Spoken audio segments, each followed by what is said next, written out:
So हे guys good morning. So आज मी बनवणार आहे डोसा.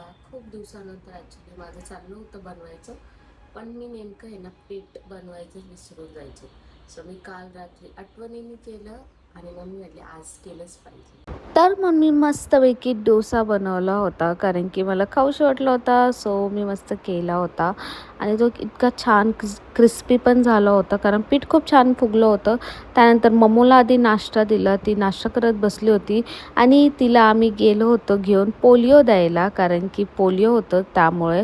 सो ती इतकी छान रेडी होऊन आली होती मस्त. आणि तिकडे गेल्यानंतर लेकरं रडत होते ते पोलिओ घेण्यासाठी पण. आणि माझी मम्मू बघा, ती कोणत्या गोष्टीला घाबरतसुद्धा नाही, काय नाही. एकदम मस्त गोडसारखं तिने ते पोलिओ डोस घेतला, तिने पिली मस्त. आणि मग आम्ही घरी येण्यासाठी निघालो, तर ती उभाच थांबली होती गाडीमध्ये, कारण तिला खूप जास्त आवडतं गाडीमध्ये उभा थांबायला आणि बाहेर बघायला.